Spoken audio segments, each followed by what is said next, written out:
Good evening, everyone. Thank you for being so patient. Again, I'm extremely apologetic. Maafi. And now we have session number 59. हमारे समय के शब्द with Vinod Kumar Shukla, Pushpesh Pant, Anu Singh, Lata Sharma in conversation with Satyanand Nirupam. नमस्कार, मैं सत्यानंद निरुपम हमारे समय के शब्द सत्र में आप सबके बीच विनोद कुमार शुक्ल जी, पुष्पेश पंत जी, लता शर्मा जी और अनु सिंह चौधरी से शब्दों के बर्ताव और उनके मिजाज, साथ ही ये जो मेरा और हमारा है और ये जो हमारा समय है, इसमें शब्दों के मिजाज और शब्दों के बर्ताव को लेकर के बातचीत करूंगा। असल में पिछले कुछ वर्षों में हम देख रहे हैं, बल्कि 2 दशकों में हम देख सकते हैं कि हमारे जीवन जगत में हमारी आवश्यकताओं में इतना बदलाव आया है और उनकी पूर्ति के लिए इतने सारे सरंजाम नए ढंग से जुटे हैं। तकनीक इतनी बदली है, तकनीक ने हमारे व्यवहार को इतना बदला है कि हमारी भाषा पर सबसे ज़्यादा और गहरा असर पड़ा है। कहीं ना कहीं एक जगह जाकर के हम सब पाते हैं कि हमारे शब्दों की जो संदूक है वो छोटी पड़ रही है। उसमें जो शब्द हैं वो नाकाफ़ी लगते हैं। कई बार लगता है कि नहीं, कुछ और होना चाहिए, और फिर हम नए शब्दों की तलाश में भटकते हैं, अपने मस्तिष्क में, अपनी किताबों में, अपने आसपास के लोगों में, यादों में। कई बार हम शब्द उधार लेते हैं, कई बार हम शब्द अपनी तरफ से गढ़ने की कोशिश करते हैं, कई बार हम कुछ पुरानी चीज़ों को नए ढंग से चलाने की कोशिश करते हैं। लेकिन यह ऐसा नहीं है कि अभी ही हो रहा है। हर समय एक दौर आता है जब सामाजिक संक्रमण या किसी भी तरह का संक्रमण का दौर होता है, तो खास तौर से भाषा पर उसका एक असर होता ही है। और लेखक जो रचनाकार है वह तो हमेशा इस संक्रमण से ही गुजरता है, मुझे ऐसा लगता है। उसे हमेशा अपनी अभिव्यक्ति के लिए, अपने को कम्युनिकेट करने के लिए कहीं ना कहीं एक अटकाव होता है। उसको लगता है कि नहीं, यह शब्द वह नहीं है जो मैं कहना चाह रहा हूं। शायद यह बात मेरी कन्वे ना हो सके, लोगों तक ना पहुंच सके, मगर अगर मैं यह शब्द लिखूं तो ऐसे में मैं इस पूरी बातचीत को 2 तरह से सोच रहा हूं कि रखूं। एक तो पहले हमारे बीच बैठे सभी लोग लेखक हैं, पत्रकार हैं, कुछ मतलब पुष्पेश जी पत्रकार हैं, लेखक के अलावा लता शर्मा जी नाटक भी लिखती हैं और उन्होंने लंबे समय तक बच्चों को पढ़ाया भी है, तो उसका भी एक अनुभव है, क्योंकि पढ़ाना भी कम्युनिकेशन का एक बहुत बड़ा स्किल है, जिसमें भाषा सबसे बड़ा माध्यम है। अनु सिंह चौधरी लेखक हैं, ब्लॉगर हैं, पत्रकार रही हैं, सोशल मीडिया की एक बहुत ही पॉपुलर चेहरा हैं। तो ऐसे में सबके पास कम्युनिकेशन और शब्द, संप्रेषण और शब्द का और शब्दों के मिजाज और बर्ताव का अपना अपना अनुभव है। तो पहले मैं विनोद कुमार शुक्ल जी, जो कि आप सभी इनसे वाकिफ़ हैं, हिंदी के अत्यंत प्रतिष्ठित लेखक हैं, इनके उपन्यास और इनकी कविताएं अपना एक अलग मानक स्थापित कर चुकी हैं। उनकी ख्याति, उनकी कई तरह की विशिष्टताएं, हम सब लोग आए दिन उस पर बात करते रहते हैं। उनकी कृतियों का अनुवाद दूसरी भाषाओं में शुरू हो चुका है, प्रकाशन भी शुरू हो चुका है। विनोद कुमार शुक्ल जी शब्दों के मिजाज और बर्ताव को लेकर के बहुत ज़्यादा सचेत रहने वाले लेखकों में से हैं। हिंदी के ये उन थोड़े लेखकों में हैं जिन्होंने अपनी एक अलग भाषा गढ़ी है, जिसमें केवल वो शब्द नहीं हैं जो हम किताबों में पढ़ते रहते हैं या साहित्य में जिनको हम गुनते रहते हैं। इन्होंने बहुत सारे शब्द साहित्य को दिए भी हैं, देशज शब्दों को लेकर आए हैं वो, या बहुत सारे शब्दों को नए संस्कार दिए हैं। तो मैं विनोद जी से पहले आग्रह करूंगा कि वे हमें यह बताएं कि शब्दों को चुनते समय उनके चिंतन प्रक्रिया में किस तरह का रासायनिक अंतर्द्वंद होता है और फिर वो किस तरह से अपनी बात को शब्दों में गूंथते हैं।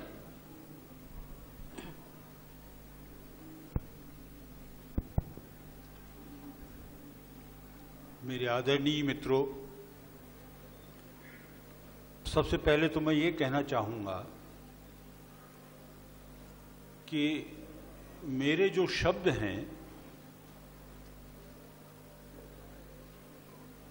वो मैंने दूसरों से पाया है। ऐसा शायद लगा हो कि मैंने शब्द दिए हों, लेकिन मैंने अपने शब्द किसी को नहीं दिए। मुझे तो दूसरों से शब्द मिले हैं, लेकिन उन दूसरों के मिले हुए शब्दों से मैंने अपनी बात अपनी अभिव्यक्ति के रूप में मैंने करनी चाहिए और इस बात की मैंने कोशिश की। और मुझे लगता है कि मेरे पास जो गिने चुने थोड़े से शब्द हैं, मैं अपनी अभिव्यक्ति को पा सका। ये मेरी बहुत बड़ी उपलब्धि है। अगर कहीं न मालूम शब्द कितने हैं, बहुत से ज़्यादा शब्द है, मैंने ठीक से गिना नहीं, लेकिन कहते हैं कि हमारी हिंदी में ही लाखों एक 1.5-2 लाख शब्द तो हैं ही, लेकिन मैं तो गिनूं, अगर कहीं गिनती लगाई जाए जो मैंने लिखा है, जिन्हें आमतौर पर लोग ये धोखा खाते हैं कि वो मेरे शब्द नहीं हैं, अभिव्यक्ति मेरी हो सकती है लेकिन मेरे शब्द नहीं हैं, तो वो बहुत थोड़े से शब्द हैं। लेकिन आप ये बताइए कि उन थोड़े से शब्दों के द्वारा ही मैं अपनी पूरी ज़िंदगी जिया हूँ। मैंने अपनी माँ से बात की थोड़ी समझदारी के बाद में, तो उन्हीं शब्दों के द्वारा उसके बाद अभी तक कितनी उम्र पा जाने के बाद भी मुझे लगता है कि मेरी शब्दों की बढ़ोतरी नहीं हुई, मेरे अनुभव की ज़रूर बढ़ोतरी हुई और अभिव्यक्ति के रूप में मेरे पास में इकट्ठा भी बहुत कुछ हो गया। और संभवतः मैंने शब्दों का जो उपयोग करना चाहिए, चूँकि कम लिखा, बहुत ज़्यादा तो लिखा नहीं, मैं अपनी अभिव्यक्ति को मैं उस तरह से पूरी तरह से बता नहीं सका। और मैं ये मान करके चलता हूँ कि जो ज़िंदगी मैंने पूरी जी, यद्यपि काम बहुत से अधूरे रह गए, अभिव्यक्ति के भी अधूरे काम रह गए जो सबसे ज़्यादा रहे, लेकिन इस अधूरी ज़िंदगी को तब भी मैं ये महसूस करता हूँ कि दूसरों के शब्दों के द्वारा और दूसरों के दिए हुए शब्दों के द्वारा अभी भी मेरे पास में इतना है कि मैं बाकायदा ये कह सकता हूँ कि मेरी अधूरी ज़िंदगी को अधूरा न समझा जाए। मैं अपनी ज़िंदगी को पूरा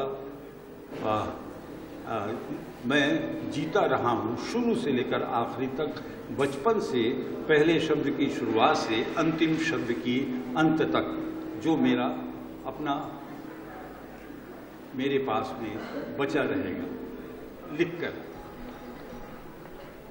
विनोद जी ने सही कहा, विनम्रता में यह उनका स्वभाव है, लेकिन एकदम सत्य कहा उन्होंने कि हर शब्द लोक से ही हम लेते हैं, लेकिन जब एक लेखक उसको अपने रचना संसार में शामिल करता है तो उस शब्द की व्याप्ति बढ़ जाती है। जब तक इस लिखित साहित्य में या संप्रेषण के अन्य माध्यमों में केवल बोलचाल का जब तक वह हिस्सा है शब्द, तब तक आज के समय में वो सारे शब्द कहीं ना कहीं एक तरह से असुरक्षित हैं।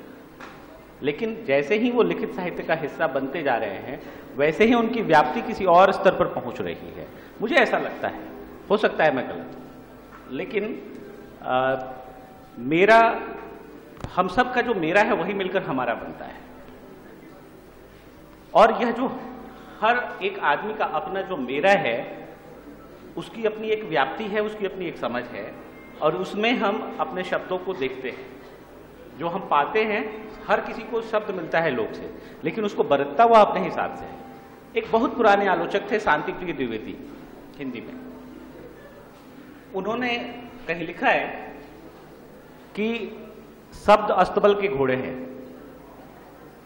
और शब्द का प्रयोगकर्ता घुड़सवार है। जैसे घुड़सवार घोड़े को जिस रफ्तार में चलाना चाहे वैसे चला सकता है, वैसे ही शब्द का प्रयोगकर्ता शब्द को जिस अर्थ में इस्तेमाल करना चाहे या जैसे उससे अर्थ निकालना चाहे वह उसका इस्तेमाल कर सकता है।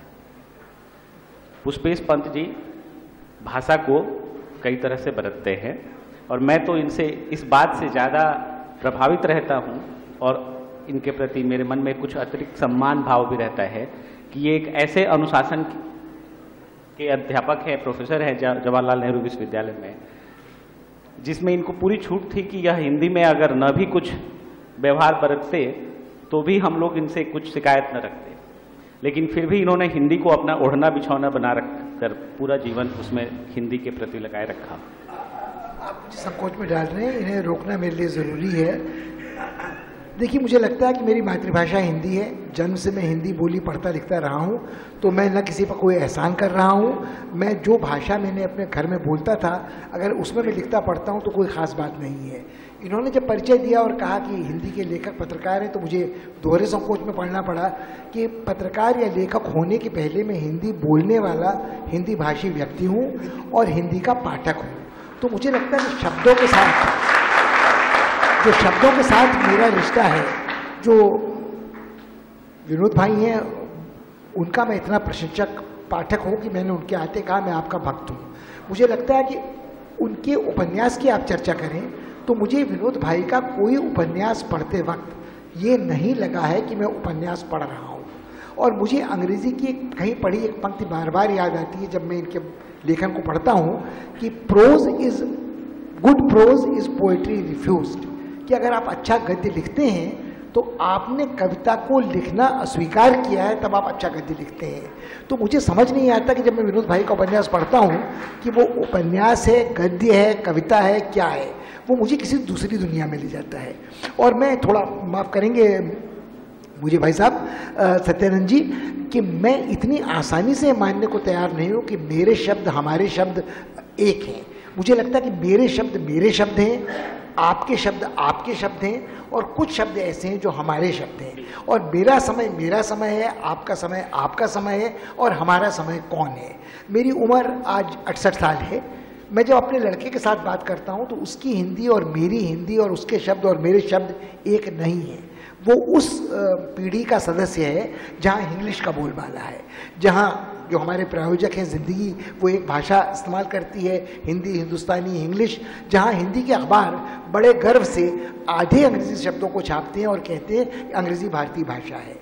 तो मुझे लगता है कि आज इसके पहले का जो सत्र हो रहा था जावेद भाई, शबाना जी, अन्य लोगों के साथ, उसमें कष्ट ये था कि हमको सुझाया गया इस सत्र को अगर बाइलिंगुअल कर लेंगे तो अच्छा होगा।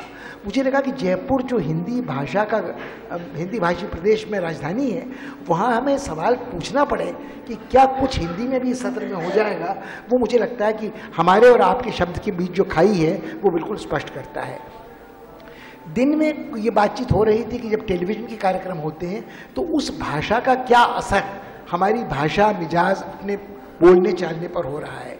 अब मुझे फिर बड़ी गड़बड़ लगती है कि दिक्कत यह है कि मेरी माँ संस्कृत पढ़ती पढ़ाती थी और उन्होंने रघुवंश का जो है वागर्थ संपृक्त वागर्थ प्रतिपत्ति जगता पितरो वंदे पार्वती परमेश्वर, उसका पहला शब्द सिर्फ वागर्थ, कि शब्द और अर्थ में कोई भेद नहीं है, वो पार्वती और परमेश्वर की तरह एक है। और फिर अंग्रेजी का वो मुहावरा जो बड़ा भ्रष्ट और भ्रामक है, रीडिंग बिटवीन द लाइन्स, कि शब्दों के बीच में पढ़ने की जो आदत होती है और समझने की। और आज ही एक सत्र था जो वहीदा जी जिसमें थी, तो वो गाना मुझे बार बार याद आता है कि जाने क्या तुमने कही, जाने क्या हमने सुनी, बात कुछ बन ही गई। तो कहने सुनने समझने के बीच की जो दूरी होती है या खाई होती है, तो वो शब्द हैं जो मैंने क्या कहा, आपने क्या समझा और बात बनी या बिगड़ी, वो मेरे और आपके शब्दों के अंतर से होगी। और जिन लोगों को अभी इसके ठीक पहले के सत्र में एक मुझे बात याद आ रही थी कि जिस पहाड़ी कस्बे से मैं आता हूँ, वहाँ किसी लड़के ने एक आंदोलन के दौरान दीवार पर इबारत लिखी, उर्दू लादी लड़कों पर तो खून बहेगा सड़कों पर।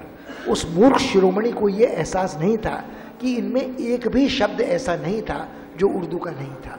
तो वो जिन शब्दों को अपने शब्द समझकर बरत रहा था, वो उसकी समझ में उस भाषा के थे जिसका वो विरोध कर रहा था। और मेरे लड़के के साथ ये हुआ है, वो यहाँ उपस्थित नहीं है, सुनता तो मुझे बड़ा कोसता। उसने एक बार मुझसे कहा, तुम इतनी शुद्ध हिंदी क्यों बोलते और लिखते हो? तो मैंने उससे पूछा, तो क्या तुम ये कह रहे हो कि मैं अशुद्ध हिंदी लिखूं तो या अशुद्ध हिंदी बोलूं? तो थोड़ा वो सहमा और उसने कहा, नहीं मेरा मतलब था तुम इतनी क्लिष्ट हिंदी क्यों बोलते हो। तो मैंने फिर उसकी जुबान पकड़ी और कहा कि बेटे तुम ये तो बता दो, ये क्लिष्ट शब्द किस भाषा का है? अगर तुम मुश्किल हिंदी कहते तो मैं तुम्हारी बात मान लेता, मगर अगर तुम खुद ये कह रहे हो कि क्लिष्ट हिंदी क्यों लिख रहे हो, तो भैया तुम क्या कर रहे हो?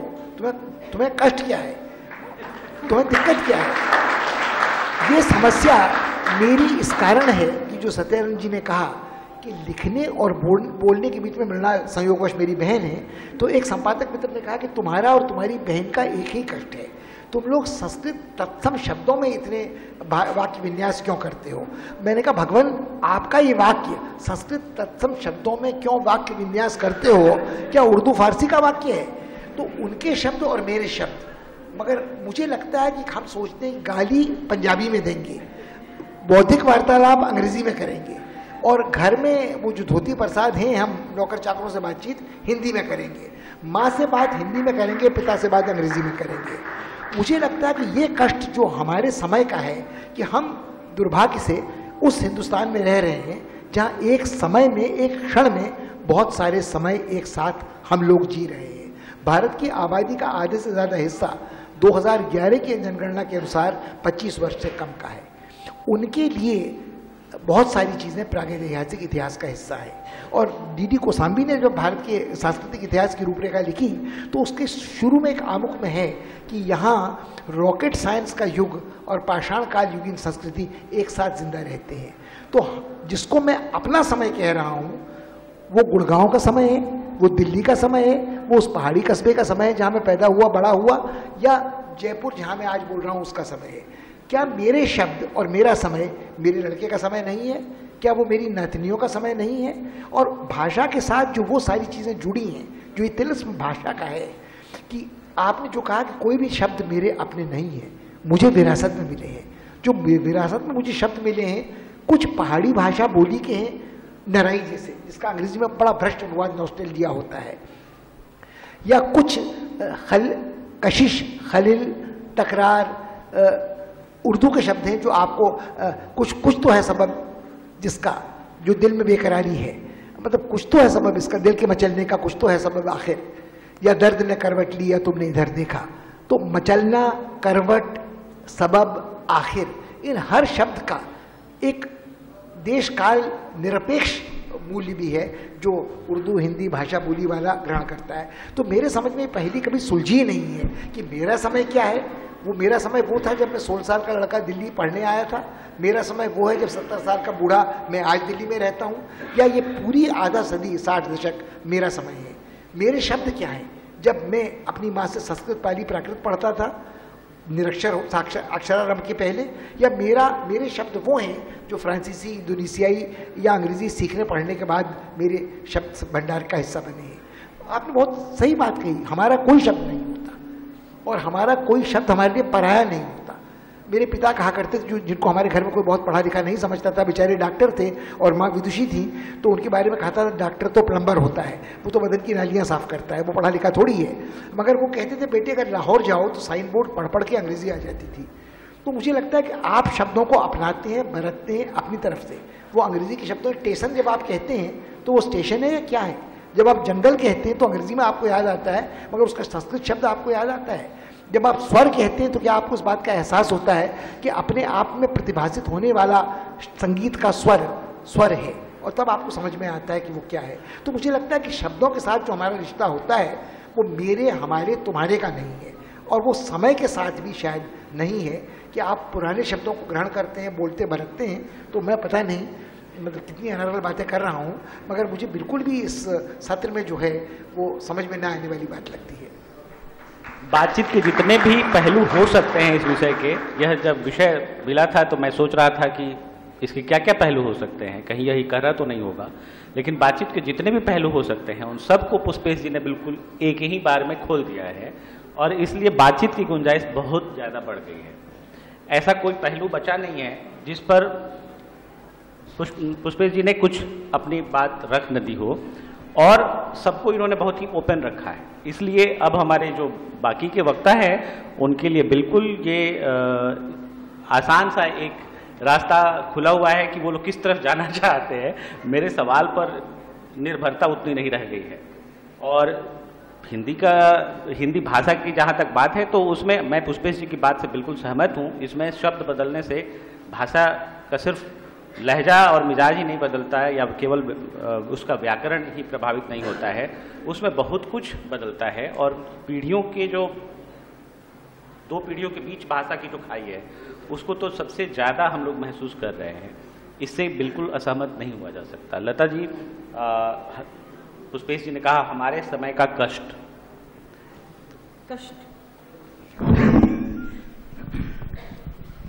मुझे संजय के निर्वम के इस प्रस्ताव में मिजाज शब्द बहुत अच्छा लगा था।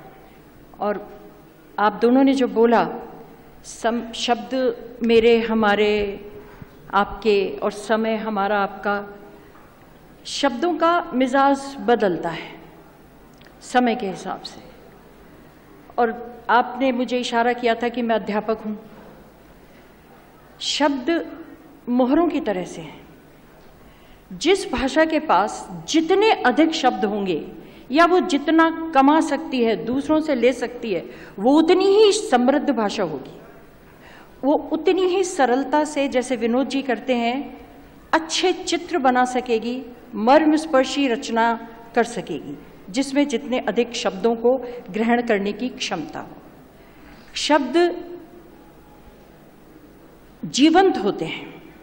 शब्द अपना एक चरित्र रखते हैं, वो बदलते हैं और हमें अध्यापक होने के नाते उनको पकड़ना पड़ता है कि हम किस संदर्भ में उस शब्द का प्रयोग कर रहे हैं। शब्द औजार भी हैं, हथियार भी हैं, दर्द भी हैं, दवा भी हैं। तो शब्दों का प्रयोग बड़े संभल करके करना पड़ता है। कितने ऐसे शब्द हैं, बिल्कुल ठीक कह रहे हैं पुष्पेश जी, जो हमारे बचपन में बहुत ही प्रयोग करते थे हम, लेकिन अब जब हम उनका प्रयोग करते हैं तो समय के थपेड़ों ने उनका मिजाज बदल दिया है। और सावधानी बरतनी पड़ती है कि हम क्या कह रहे हैं और आप उसका अर्थ क्या ग्रहण करेंगे। क्योंकि मैं बिल्कुल ये नहीं चाहती कि जाने क्या मैंने कही और जाने क्या तूने कही सुनी। जरूरी नहीं है कि बात बन ही जाए। जैसे बड़े मामूली से शब्द हैं, आप हंसिएगा नहीं मैं इससे रोज 2-4 होती हूँ, इसलिए मुझे ये कहना पड़ रहा है। मामूली सा शब्द है पिछवाड़ा, लेकिन अब उसके अर्थ बदल गए। मारक, मारना, मरवाना, मार देना, धीरे धीरे उनके अर्थ बदल रहे हैं। फट गई, फटी पड़ी है, फाड़ दिया, ये कर दिया। ये वो समस्याएं हैं जिनसे हम रोज 2-4 हो रहे हैं। और हम पूछा जाता है कि इसने ये कहा, इसका अर्थ क्या है। कल ये बात हुई थी, शायद विनोद जी ने ही कहा था कि किसी को कुछ समझाना मेरा दायित्व तो नहीं है, लेकिन किसी का तो ये दायित्व तो होता ही है। माँ का हो सकता है, अध्यापक का भी होता है। तो शब्दों के साथ उनका मिजाज बदलता है और उस मिजाज को पकड़ करके रखना पड़ता है, उनको ध्यान देना पड़ता है। आपने बहुत अच्छी बात कही कि शब्दों में, हिंदी के अखबारों में और हिंदी की आजकल कहानियों में, कविताओं में, सब में कुछ ऐसे शब्द आ रहे हैं जिनको देख करके बेचैनी होती है। जैसे मैंने स्वयं को साइलेंट मोड पर डाल दिया, या इस इंटरव्यू की सक्सेस पर मेरा सारा भविष्य डिपेंड करता है।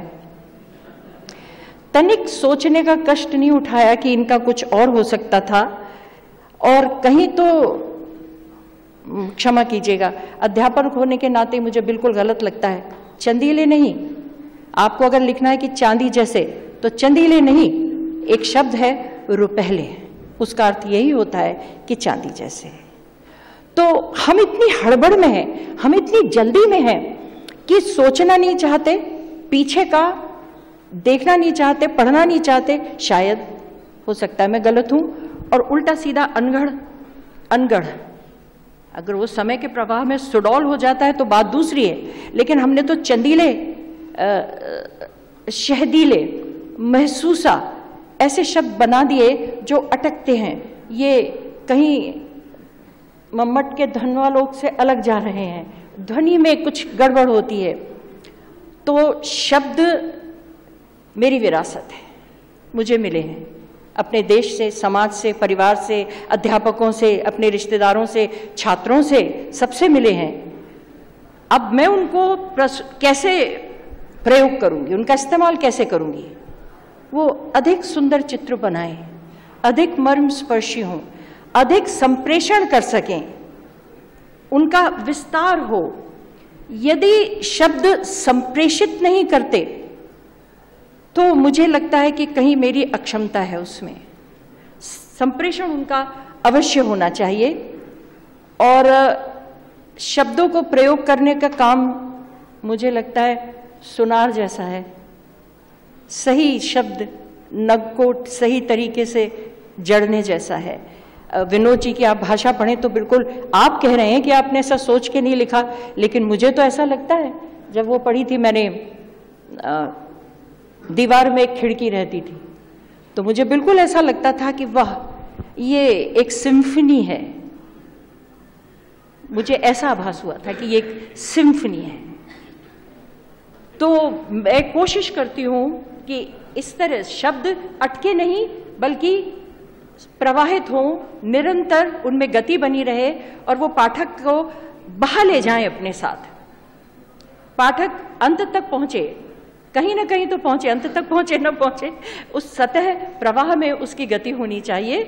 शब्दों के बारे में मैं यही सोचती हूँ। यहाँ हम इंग्लिश के बारे में सोचते हैं कि इंग्लिश में भी तो ऐसे बोलते हैं ना, आजकल ये कोड स्विचिंग बहुत चल रही है। आई थॉट कि let us go now, Hindi का कंजंक्शन आपने यूज कर लिया। बहुत सारे हिंदी ही मारोड भाव, अंग्रेजी भी तो यूज कर रही है हिंदी को।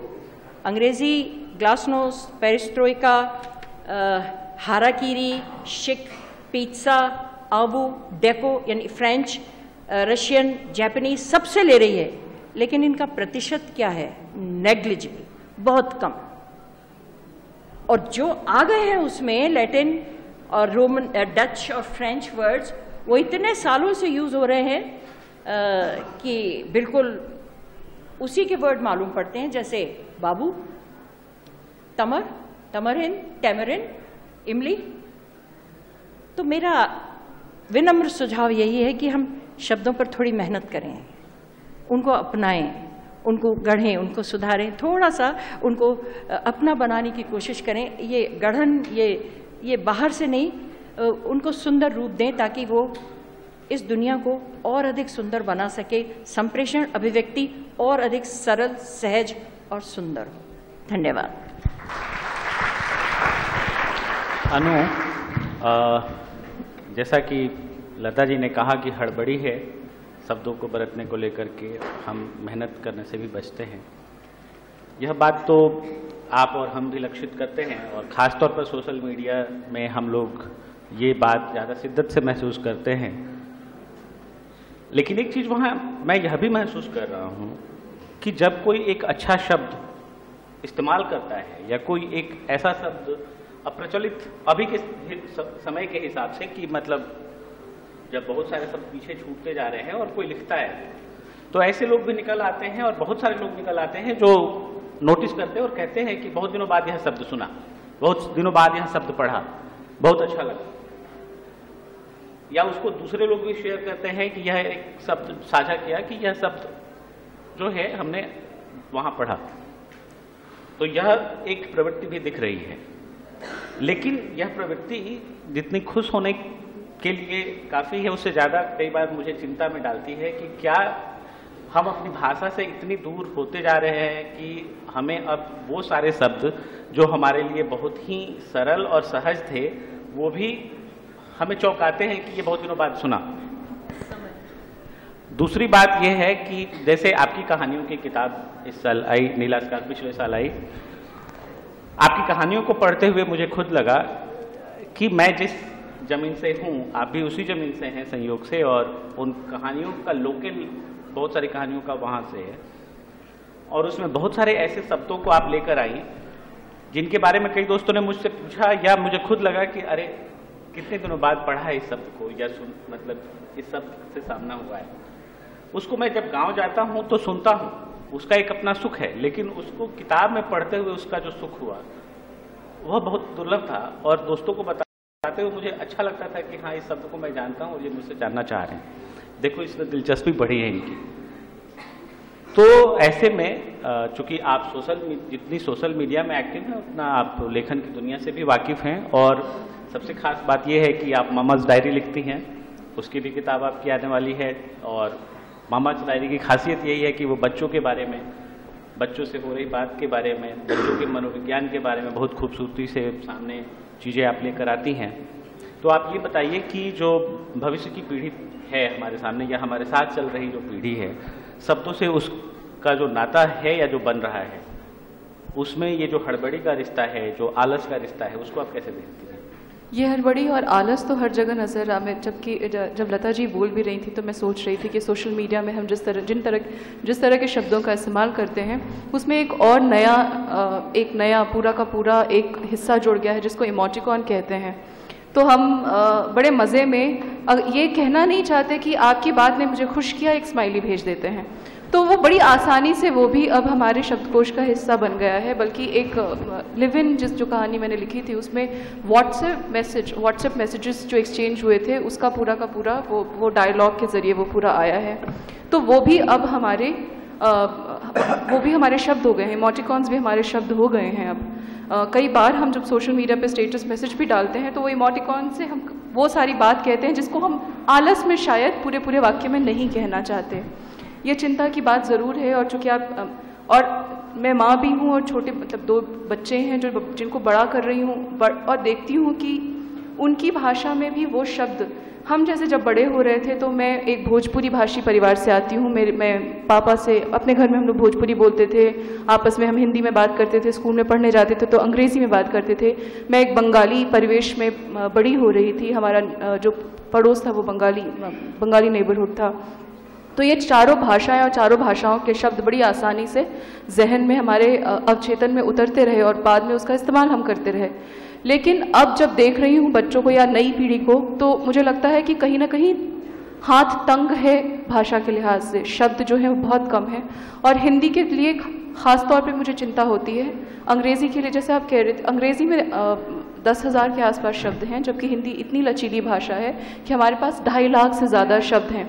बावजूद उसके हम कोशिश ही नहीं करते कहीं उतरकर उन शब्दों को तलाश करके लेकर आने की, चाहे वो कहीं पीछे से हमारे पास आ रहा हो या आसपास के माहौल से आ रहा हो। दो सवाल मुझे अक्सर परेशान क्या करते हैं, और चूँकि हमारे हम यहाँ पर इतने वरिष्ठ लेखक है, शायद कहीं से वो जवाब मिल सके। मैं अक्सर सोचती हूँ कि जो बोलने वाली भाषा, ये हमसे क्यों कहा जाता है हिंदी में अक्सर कि लिखने वाली भाषा और बोलने वाली भाषा एक जैसी ही हो, जबकि अंग्रेज़ी में ऐसा नहीं होता। मैंने अंग्रेज़ी में ये भी ट्रेंड देखा है कि नए शब्दों का इस्तेमाल बड़े मज़े में होता है, और हम अगर बाइलिंगुअल हैं और अंग्रेज़ी में बात करना चाहते हैं तो वो नए शब्द वोकैबुलरी से चुनकर और उसका इस्तेमाल, बल्कि हम जब बड़े हो रहे थे तो हमें कहा जाता था डिक्शनरी याद करो, डिक्शनरी याद करो। हिंदी के लिए ये नहीं कहा जाता था। तो वहाँ पर नए शब्दों का इस्तेमाल करना एक परंपरा मानी जाती है, एक चलन है। जबकि हिंदी में हमें लगातार कहा जाता है सहज बनाओ, सरल बनाओ, और हमारे शब्दकोश से लगातार जो पुराने शब्द थे वो छूटते जा रहे हैं। तो ये चिंता, ये मेरी भी चिंता है, और मुझे लगता है कि और बाकी कई लेखकों की, मेरी पीढ़ी के लेखकों की चिंता ज़रूर होगी। विनोद जी से मैं अनु की बात आगे बढ़ाते हुए विनोद जी के पास जाना चाहूँगा। अनु ने कहा कि शब्दकोश से संपर्क का जो मामला है वो हिंदी में आलस भरन आता है, कि मतलब अंग्रेजी में या दूसरी कोई भी चीज़ हमें अटकती है तो हम कहते हैं शब्दकोश ले आओ। बातचीत में भी कुछ ऐसा होता है, तो या हम विज्ञापन में देख रहे हैं तो। लेकिन हिंदी में अगर कुछ शब्द नहीं भी समझ में आ रहा है तो रेयरली कोई कहता है, बहुत ही मतलब मुश्किल से कहता है कि ज़रा शब्दकोश लाओ देखें। आपस में ही कुछ एक अंदाज़ा लगा लिया जाता है। तो क्या ये बहुत ही हिंदी को घलुए में लेने वाली बात है? हम इतना उसको आराम से लेके चलते हैं।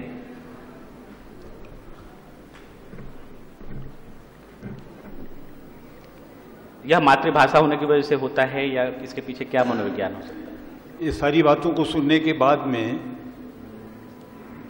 मैं फिर से एक बार ये कहना चाहता हूँ कि भाषा मेरे लिए कभी भी कठिनाई नहीं हुई। यद्यपि मैं ये बार बार मैं कह रहा हूँ कि मेरे पास तो थोड़े से ही शब्द हैं। अधिक शब्दों के लिए लिखते समय न पहले न अभी मैंने इस बात की बिल्कुल कोशिश नहीं की कि मैं डिक्शनरी देख करके ऐसे शब्द को ढूंढूं जिसको मैं अपनी रचना में शामिल करूं। ऐसा हुआ नहीं है। असल में क्या है कि मेरे पास तो शब्दों का समुद्र सा है। मेरी जो परेशानी है वो परेशानी अभिव्यक्ति की है। मैं अभिव्यक्ति का जाल इस विशाल समुद्र में मैं डालता हूं, लेकिन मेरी कुछ ताकत भी तो है, मेरा अनुभव भी तो है। मेरा अनुभव तो इस बात का है कि मेरी अभिव्यक्ति के जाल में केवल जानी मानी जिनको मैं जानता हूं, जो मेरे रोजमर्रा के हैं, जिनकी मुझे आदत पड़ गई है, उन्हीं शब्दों की मछली मेरी जाल में फंसती है और मैं उन्हीं शब्दों का इस्तेमाल करता हूं, बार बार इस्तेमाल करता हूं। लेकिन फर्क सिर्फ ये होता है कि मैं अभिव्यक्ति को पाने के लिए जिस तरह का शब्द विन्यास बनता है वाक्यों में, उस तरह का शब्द विन्यास मेरे वाक्यों में नहीं बनता। मैं तो अभिव्यक्ति की तरफ ध्यान देता हूं, व्याकरण की तरफ बिल्कुल नहीं। तब भी कहीं ना कहीं से चूंकि परंपरा में एक व्याकरण, एक भाषा का कुछ तो बन ही गया है।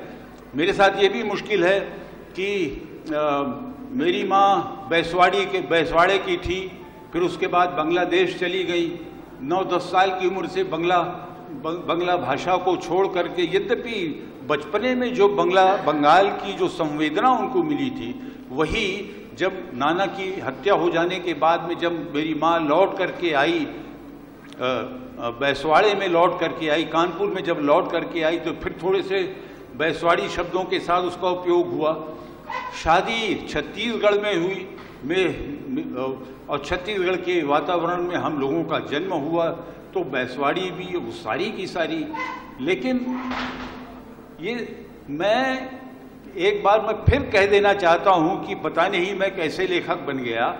मैं हिंदी में हमेशा कम नंबर पाता रहा और हिंदी में मैं फेल हुआ। अगर मैं हिंदी में फेल नहीं हुआ होता तो संभवतः मैं लेखक होने के बजाय डॉक्टर बन गया होता। लेकिन मैं डॉक्टर नहीं बना। कुछ बदा था कि मैं शायद कुछ भी ना बनूं, और लेखक वैसे भी तो कुछ भी नहीं होता है।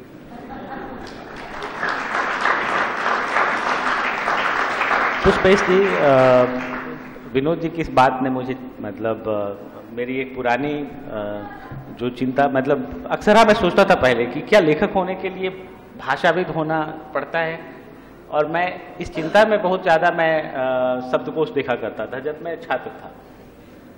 फिर बाद में एक समय के बाद लगने लगा कि नहीं, साहित्य पढ़ने से लिखने का शऊर ज़्यादा बन रहा है, शब्दकोश देखने से कुछ नहीं होता है। शब्दकोश में तो मैं खो जाता था, और फिर जो लोक से सुने हुए शब्द थे वो मेरी ज़्यादा मदद करते थे।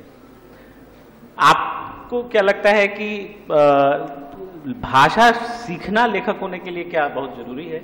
नहीं, मुझे लगता है बिल्कुल नहीं। विनोद जी ने बिल्कुल सही बात कही है कि आप उनका जो रूपक था वो बिल्कुल सांगोपांग है कि आप एक जाल फेंकते हैं, उस जाल में वही मछलियाँ फंसती हैं जो आपकी ताकत से फंस सकती हैं उस जाल में, और आपकी ताकत के कुछ जाने पहचाने शब्द हैं, आपकी ताकत है जो जाल को इतना दूर फैलाती है, फेंकती है। मगर उससे पहले मैं एक बात शायद कहना चाहूँगा जो अनुजी ने शुरू की थी। उन्होंने कहा था कि हमारे ऊपर इतना बोझ क्यों है हिंदी के लेखक पाठक के लिए कि भाषा सरल होनी चाहिए, जिसका जिक्र मैं कर रहा था कि मेरा लड़का जब मुझसे पूछता है कि तुम्हारी भाषा क्लिष्ट क्यों है, और भले ही वो क्लिष्ट शब्द का प्रयोग करता है, तो ये नेहरू जी ने इस देश पर जो अनेक उपकार अपकार किए उनमें से एक ये भी है कि हिंदुस्तानी को सरल होना चाहिए, हिंदी हिंदुस्तानी है, और वो भाषा जो नेहरू जी की समझ में आती थी वो तो ठीक थी, बाकी जो बैसवाड़ी वाली थी, बोली थी, छत्तीसगढ़ी थी, बंगला के शब्द उसमें थे, वो हिंदी नहीं थी। वो फिर वो रघुवीरियन हिंदी होती थी। कोई आदमी लौ पथगामिनी या कंठ लगौट नहीं कहता है, मगर उपहास में हिंदी के लिए ये प्रयोग आज तक चलता है। तो मुझे लगता है कि हमारी मजबूरी है कि अंग्रेज़ी सरल हो, ये कोई इस देश में नहीं कहता, मगर आपकी अंग्रेज़ी अमेरिकन एक्सेंट वाली हो, कॉल सेंटर में नौकरी दिलाने लायक हो, तो आप सीख लेंगे उसे, मगर हिंदी सीखने के लिए आप कुछ नहीं करेंगे। जो इनकी बुरी आदत है शब्दकोश तक जाने की, आशा है अब तक उससे छुटकारा पा चुके होंगे ये। मुझे लगता है कि अंग्रेजी में शब्दकोश के अलावा एक चीज़ है जो थिसरस कहलाती है, तो जिसके बारे में ये बेचारे आजकल तो थोड़े बदनाम हो गए बेचारे तरुण तेजपाल, उनके बारे में कहा जाता था जब उनके अच्छे दिन थे कि वो चंडीगढ़ में अकेले ऐसे छात्र थे जो रोजर थिसर की एकमात्र कॉपी लेकर भाग निकले थे और सारे शब्दों के पर्याय उनको पता थे। तो मुझे लगता है हिंदी का एक दुर्भाग्य ये भी था कि कोई अच्छा शब्दकोश हिंदी में सुलभ नहीं था जो हिंदी लिखने पढ़ने वाले को भाषा के व्यवहार के बारे में कुछ समझ बता सके। बहुत समय बाद अरविंद कुमार जी ने समांतर कोश निकाला और बहुत समय तक कामिल बुल्की का हिंदी शब्दकोश मानक था, मगर मुझे लगता है कि उसमें मतलब दुर्भाग्य था कि हमको सबको उनका आभार मानना चाहिए, मगर वो एक अहिंदी भाषी क्रिश्चियन ईसाई मिशनरी थे जिन्होंने अपने उद्देश्य से एक लिखा था। धर्मवीर भारती जी के शोध छात्र थे, मगर मुझे लगता है कि वो उसका समय से अर्थ है कि ऑक्सफोर्ड इंग्लिश डिक्शनरी समय के अनुसार शब्दों को बदलती है, और हिंदी में जो प्रामाणिक मानक शब्दकोश वाली व्यथा है कि वो बाबू श्यामचंद्र दास और रामचंद्र शुक्ल से जो मानक हिंदी है, वो मानक हिंदी राजभाषा, राष्ट्रभाषा, मातृभाषा के चक्कर में बेचारी हिंदी न घर का कुत्ता, घर धोबी का कुत्ता घर का काट का वाली स्थिति हो गई है। मुझे लगता है वो स्थिति एक अर्थ में है। मगर जो बात आपने कही कि सहज भाव से जब लेखक लिखता है और पाठक पढ़ता है तो उसको शब्दकोश की ज़रूरत नहीं ही होनी चाहिए। समस्या ये है कि जो मैं कहना चाहता हूँ, जिसको कहने को मैं छटपटा रहा हूँ, उसको कहने के लिए शब्द मेरे पास है कि नहीं। मुझे लगता है कि एक जो दुश्चिंता रही है वो ये भी है कि हम जो जाल फेंकते हैं और अब जो उसमें शब्द आते हैं मछलियों की तरह, उनमें अंग्रेज़ी भी बहुत ज़्यादा है। तो शायद ये चिंता आपकी है जो शायद आप पूछना चाहते थे, जो सोशल मीडिया पे नज़र आता है या आजकल के लेखन में आता है, जो बहुत सारी नई किताबें आई हैं जिनमें बड़े धड़ल्ले से रोमन में ही अंग्रेज़ी का इस्तेमाल हुआ। तमाम अब अखबारों में मतलब वो लगभग हिंदी में शीर्षक बन रहे हैं, अंग्रेजी में शीर्षक बन रहे हैं, सिनेमा के नाम हमारे अंग्रेजी में हो रहे हैं, हमारी किताबों के नाम अब अंग्रेजी में आने लगे हैं सीधे सीधे। तो थोड़ा तो कहीं ना कहीं एक दबाव दिख रहा है। और पुष्पेश जी की बात में एक बात मैं बस ये जोड़ना चाहूँगा कि वो जो नागरिक प्रचारणी सभा का शब्दकोश था, जो पहले संक्षिप्त निकला फिर बाद में बृहत निकला 16 खंडों में, उसके बाद एक और हिंदी में बहुत अच्छा शब्दकोश बना ज्ञान मंडल का, जो बहुत प्रामाणिक था और वह अपने समय के शब्दों को शामिल करते हुए जो हमारे समय के शब्द उसमें शामिल थे, और उसका एक संशोधित परिवर्तित संस्करण भी आया। उसमें बहुत सारे अंग्रेजी के वे शब्द या दूसरी भाषा के वे जो भाषा में शामिल हो गए थे, बोलचाल में शामिल हो गए थे, उनको भी शामिल किया गया था। लेकिन उसके बाद फिर कोई उसका संस्करण आया नहीं, परिवर्तित संस्करण। और दूसरे जो शब्दकोश तैयार हुए तमाम जगहों से, अभी हाल ही में एक शब्दकोश आया है एक विश्वविद्यालय से, उनमें उस तरह की मेहनत फिर दिखी नहीं, और वह तैयारी नहीं दिखी, वह विजन नहीं दिखा। तो यह हिंदी का दुर्भाग्य है। और कहीं ना कहीं जो हम लोग तमाम बातचीत में एक बात पर घूम फिर कर आते रहे, आलस की बात, शब्दों के पास जाने या शब्दों के अर्थ को समझने, या जो पुष्पेश जी ने कहा कि शब्द और अर्थ आपस में संपृक्त होते हैं, उनको अलगा कर देखना भी तो एक बहुत संवेदनशील मामला है। तो उसको उस संवेदना के साथ समझा नहीं गया उस मामले को, शब्दकोश बनाने को। निरुपम जी, एक और चीज़ हुआ जो मुझे बहुत मतलब हमेशा मेरे जहन में आता है, टीवीकरण हुआ है, शब्दों का टीवीकरण हुआ है। टीवी से हमने, सिनेमा से हमने बहुत सारे शब्द लिए हैं। जैसे आज ही बातचीत के क्रम में हमारे एक लेखक यासिर जो टीवी के लिए भी काम करते हैं, उन्होंने बताया कि खुलासा एक ऐसा शब्द है जिसका हम गलत इस्तेमाल करते हैं, हर जगह गलत इस्तेमाल करते हैं। तो ऐसे कई सारे शब्द हैं जो खिलाफत, तो ऐसे बहुत सारे शब्द हैं जिनका सही मायने तक, उनका मायने बदल गया, ना हमने सही मायने जानने की कोशिश की, ना सही इस्तेमाल करने की कोशिश की। बिल्कुल। मैं आपके उस बात का जवाब तो क्या कुछ कहना चाहती हूँ इस विषय पे कि क्या लेखक को व्याकरण और भाषा सीखनी चाहिए, उसका भाषाविद होना अनिवार्य है क्या? नहीं, बिल्कुल अनिवार्य नहीं है। कुछ लेखक, शरद चंद्र, वो उसी के बारे में लिखते रहे निरंतर। उनके निबंधों को हम छोड़ दें, निबंध उनके ऐतिहासिक, इतिहास को लेके लिखे गए हैं। तो सब कुछ बंगाल में घटित हो रहा है, वो लेखक का अपना चयन है, लेकिन अगर वो दूर दराज के क्षेत्रों में जाता है, वहाँ की समस्याओं पर बात करता है, उपन्यास लिखता है, तो उसे शोध भी करनी होगी, वहाँ की भाषा का मिजाज भी समझना होगा और उस जगह की भाषा का थोड़ा व्याकरण भी ध्यान देना पड़ेगा। हमारे समय के ऐसे बहुत बड़े लेखक हैं, संजीव जी, तो जब वो सूत्रधार लिखेंगे तो रिसर्च भी करेंगे, भाषा भी बदलेगी, और जब वो रह गई दिशाएं इस पार लिखेंगे तो वो बिल्कुल वैज्ञानिक भाषा लिख रहे हैं, उस पर बात कर रहे हैं। और आकाश चंपा लिखा तो वो बिल्कुल अलग है। तो मुझे लगता है कि लेखक को अपने औजारों को मांझना पड़ेगा, ऐसे बहुत सारे पैना रखने के लिए उनको धार देनी पड़ेगी, अगर वो उन्हें पैना रखना चाहता है तो। और आपने जो कहा था कि क्या इंग्लिश में ये है, हाँ जी, इंग्लिश में कोलिक्वियल बातचीत, बोलचाल की भाषा, रिटन स्क्रिप्ट वो अलग है। और यदि दोनों में झगड़ा हो तो कोलिक्वियल को मान्यता है कि बोला ऐसे जाता है इसलिए ये सही है। जहाँ मुझे ये दुविधा होती है कि ये ग्रामेटिकली कौन सा सही है, तो मैं सब बोल के देखती हूँ कि इस भाषा में क्या मैं इस बात को कैसे कहूँगी, और जो मैं सोच रही हूँ वही सही है क्योंकि मैं ये बोलूँगी। मैं इस भाषा को 50 साल से अध्ययन कर रही हूँ। एक बात जो भाषा के संबंध में उठी थी कि मेहनत नहीं हो रही, उसमें ऐसे वर्ड्स आ रहे हैं, हमारी स्क्रिप्ट में प्रॉब्लम है। अभी जो टंग के टाइप होता है, ख को लेकर बड़ी समस्या है, र व लिखा गया है, ख लिखा गया है। इसको लेकर के जो नौसिखिए लोग हैं, वो हम तो हिंदी जानते हैं तो हम समझेंगे कि यही लिखा होगा, खरबूजा है, रबूजा नहीं है। लेकिन जो नया है पढ़ने वाला, जो नया पढ़ रहा है, उसके सामने ये बहुत बड़ी समस्या है। हमें इसका कोई मानक बनाना पड़ेगा। अब क्लास में एक लड़का पढ़ रहा है, औरत रबड़ी है। अरे क्या पढ़ रहे हो भाई, औरत रबड़ी क्यों है? किताब लाके औरत खड़ी है, औरत खड़ी है को आप पढ़ रहे हैं औरत रबड़ी। ये अलग अलग फॉन्ट की समस्या भी है, नीचे तक नहीं।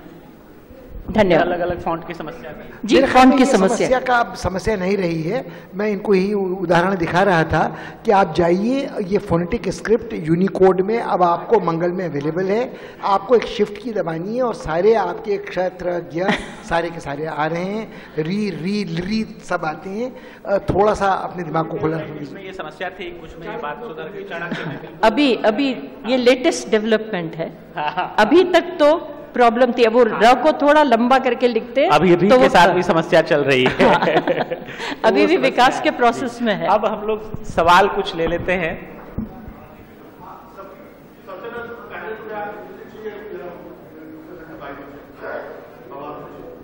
सबसे पहले तो मैं आपको बधाई देना चाहता हूँ कि बहुत अच्छे विषय पर आपने यहाँ पे चर्चा की है, और हमारा ये सौभाग्य है कि विनोद कुमार शुक्ल जी हमारे बीच यहाँ बैठे हैं, जो हमारे हिंदी के देश के अग्रज लेखकों में से है।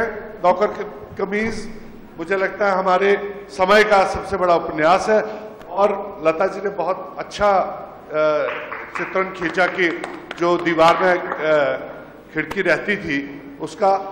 मुझे लगता है कि जो शब्द जिस तरह प्रयोग किया जाता है, शब्द उन्होंने वही लिए हैं जो शब्द हैं, मगर जिस तरह से दीवार पे खिड़की रहती है, मैं जिस तरह से उन शब्दों का प्रयोग किया है, वो शब्द प्रोज नहीं रहकर पोइट्री में तब्दील हो गए। हालांकि उन्होंने प्रोज लिखा है, और बहुत सारी ऐसे शब्द हैं। मैं आपको एक उदाहरण देना चाहता हूं। हम उर्दू के शब्दों के बारे में और हिंदी के शब्दों के बारे में बात कर रहे थे। हिंदी अपनी जगह बहुत अच्छी भाषा है, उर्दू अपनी जगह बहुत अच्छी भाषा है, और दोनों भाषाओं का अपना अपना अलग अलग स्थान रहना चाहिए। मगर बहुत बार हम उर्दू के शब्दों को हिंदी में प्रयोग करते हैं और बहुत गलत करते हैं। आपने ये देखा होगा कि एक बहुत देर तक एक एडवर्टीजमेंट चलता रहा, भारत का जंग रोधक सीमेंट, जंग रोधक सीमेंट। वो जंग रोधक सीमेंट होता है, जंग होता है लड़ाई, और जंग रोधक सीमेंट, और 2-3 साल तक अब उन्होंने वो जाकर ठीक किया है। मुझे लगता है 2-3 महीने पहले उन्होंने किसी ने उसको कि उनको कहा होगा, भैया ये जंग रोधक सीमेंट क्या बोलते हैं, उसको जंग रोधक सीमेंट बोला करो। जंग होता है रस्ट और जंग होता है लड़ाई, और वो 5-6 साल वो जंग रोधक सीमेंट ही चलाते रहे। जो भी शब्द हम प्रयोग करें, चाहे वो हिंदी का प्रयोग करें या उर्दू का प्रयोग करें, उसको सही माने में प्रयोग करें।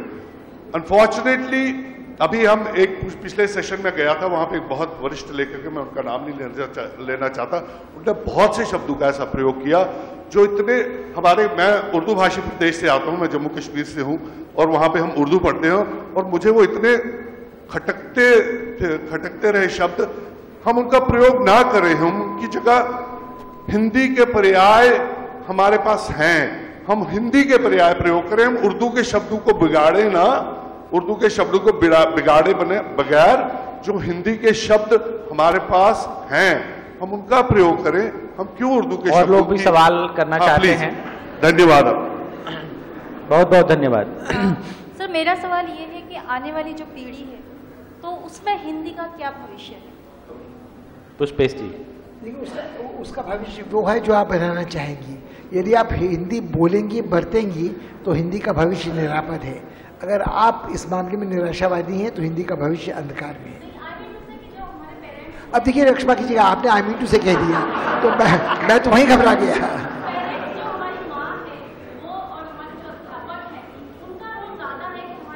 बिल्कुल नहीं, बिल्कुल नहीं। मेरा ख्याल है कि ये रोल आपका है। आप ये तय करते हैं कि आप किस भाषा को बोलेंगे, बरतेंगे, कब और कहाँ, कैसे। घर में आपकी मातृभाषा कोई भी है, यदि आप बाहर जाके 1000 यार बोर हो रहे हो नहीं कहेंगे तो वो भाषा बिगड़ेगी नहीं, अगर उसे बिगड़ना कहते हैं। निरुपम, सॉरी, एक मिनट। हिंदी का भविष्य बहुत उज्जवल है। सबसे ज्यादा बोले जाने वाली भाषा मैंडरिन है, उसके बाद हिंदी का नंबर है। और हिंदी का बाजार बहुत बड़ा है और आज सारी व्यवस्थाएं बाजारोन्मुख हैं।